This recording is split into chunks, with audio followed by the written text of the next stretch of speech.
identificar esse trabalho de evangelização. É simples e fácil. Dê um like clicando no ícone logo abaixo desse vídeo. Segundo, compartilhe com seus amigos.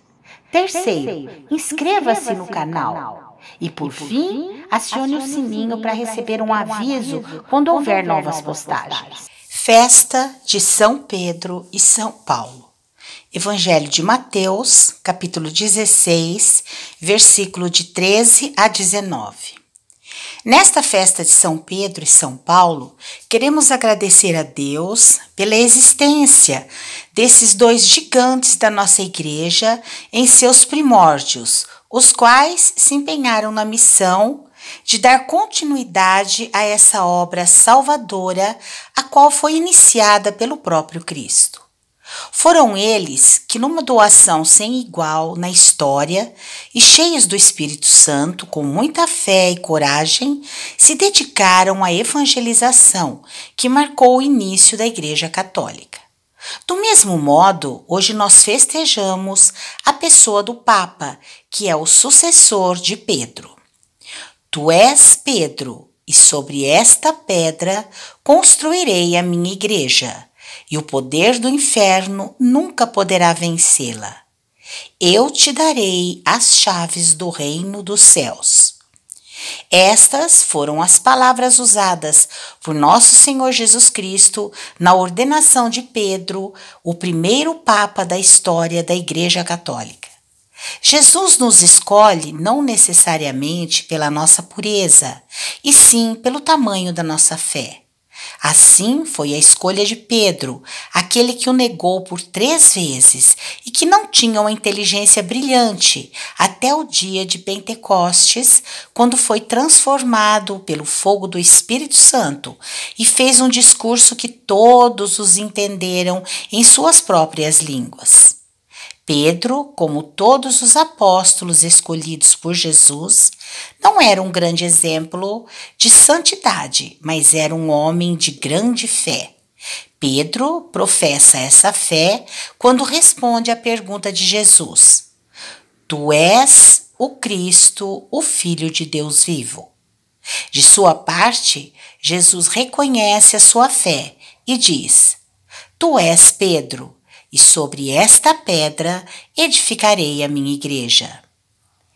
Pedras são usadas na construção do alicerce, que forma a base de sustentação das casas. Pedra ou rocha quer dizer firme, sólida. Pedro tinha uma fé sólida e firme, pronta para servir de base, de alicerce na construção da igreja. Chaves, no sentido de interpretar a palavra de Deus, é o segredo, a senha, o caminho para decifrar, é o poder de entender a mensagem de Cristo, que às vezes falava por enigmas e parábolas, e é a iluminação do Espírito de Deus que conduz o Papa a decifrar a chave, o enigma da mensagem de Deus e traduzi-la para o mundo. O Espírito de verdade o faz perceber a vontade do Pai com relação ao rebanho universal. Assim é o Papa. Ele é o chefe maior da Igreja na Terra. Sua missão, nos dias de hoje, torna-se cada vez mais espinhosa por causa das mudanças rápidas e violentas, por causa da influência contrária dos meios de comunicações, cinema, internet, TV aberta, que preconizam um estilo de vida totalmente contrário ao Evangelho, numa manipulação que produz reações diversas, tanto de fora como de dentro da própria igreja. Assim, torna-se muito difícil para um ser humano normal saber discernir e escolher o caminho certo no meio dessa tempestade de valores contrários. Se não fosse o poder especial do alto, nós não conseguiríamos ignorar todas essas mentiras repetidas até virarem verdades e seguir o caminho, a verdade e a vida. Jesus chamou Pedro de pedra, no sentido de base, de sustentação, ou pedra que dá firmeza no alicerce, na construção da igreja. E o chama também de gruta escavada na rocha, para explicar que a igreja estará sempre voltada para os sem-tetos, os pobres, os discriminados e oprimidos. Jesus disse: "Vinde a mim, os tristes e oprimidos, e eu os aliviarei." Esse mesmo Jesus que, ao anunciar a sua missão naquele dia, em que, tomando a leitura na sinagoga, e o que ao dizer que o Espírito de Deus estaria com ele, acrescentou que ele veio para dar vistas aos cegos, curar os enfermos, enfim, veio para dar uma atenção especial aos pobres. Portanto, ao finalizar sua missão na terra, Jesus instituiu a igreja e ordenou ou consagrou o seu primeiro papa, Pedro, que é pedra básica e gruta escavada, e deixou claro a sua preferência pelos pobres, muito embora sua salvação esteja disponível para todos. Porém, infelizmente, a riqueza afasta o ser humano dessa promessa salvadora de Deus em Jesus e pela igreja. Não que a riqueza seja o mal em si, pois quando ela é bem canalizada, produz maravilhas, mas são os efeitos na mente do ser humano que a tornam uma causa de condenação do homem e da mulher. E esses efeitos da riqueza são soberba, orgulho, insensibilidade para com o sofrimento do pobre, arrogância, falta de caridade e o pior, o poder do dinheiro faz o ser humano pensar que não precisa de Deus.